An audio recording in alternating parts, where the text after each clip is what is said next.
ardhi pale Ardhi House hapa jijini Nairobi, ambako kwa sasa waziri wa ardhi Joseph Kaimenyi anazungumza kuhusiana na mabadiliko ama mageuzi katika sekta hii ya ardhi.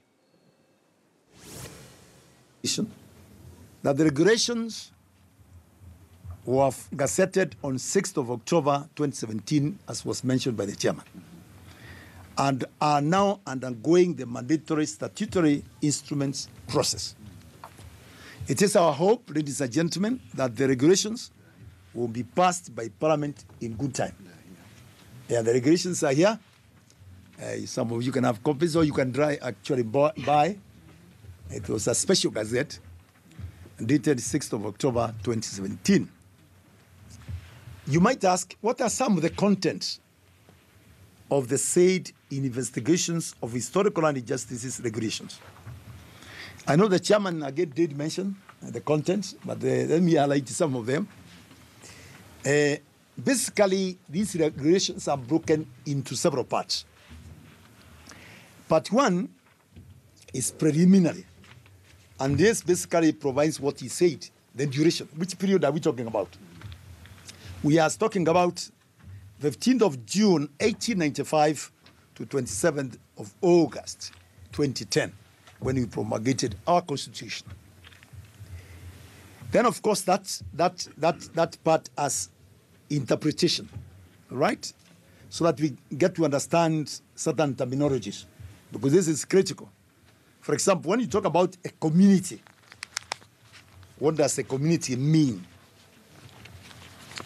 And you know, some of us imagine that when you talk about a community, you are talking about people belonging to the same tribe, same ethnicity. I want to tell you that is not true. As per that act,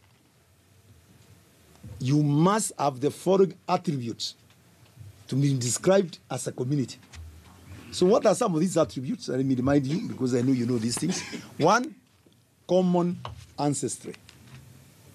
Any, remember it's any one of them, not all of them, any. Similar culture or unique code of livelihood. Maybe you depend on getting certain things, fruits, other food in the forest. Therefore, you are community, that you know. Then, of course, the other attribute is socioeconomic or other common interests. You must have some common interest that identifies you. The other one is geographical space. Remember that. Geographical. Which means if you are under one geographical space, you are a community. And some of you can't believe this, but this is the law. Then there is the issue of being under one ecological space as well. And now, finally, what you love, ethnicity. I know you like that. So basically that. Then we have part two of these regulations, which provide a procedure for the investigation and resolution. And the chairman did a very good job in telling what it is. Part three contains conduct of the hearings. The steps, he talked about the steps. I think they are very critical. And it is instructive just to remind you what the chairman said. They will establish, the commission will establish a historical land injustices committee, which you comprise of about four commissioners.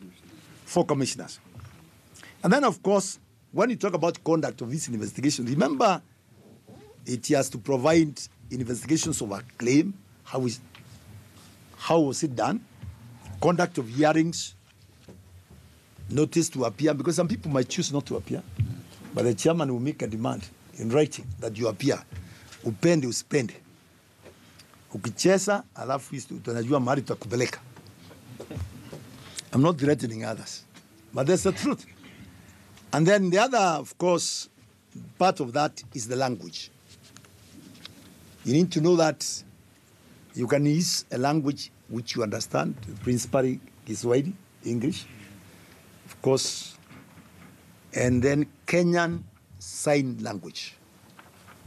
To put it in broad terms, any other language understood by the claimant and the witness, because you might not be understanding the languages that I've talked about. Then it has part 4, which is miscellaneous provision. which of course talks about the communication with the commission. For example, if you have a representative, your representative can appear you before the commission, isn't it? You don't have to appear there yourself. Again, the commission has power, and this is very important also, to seek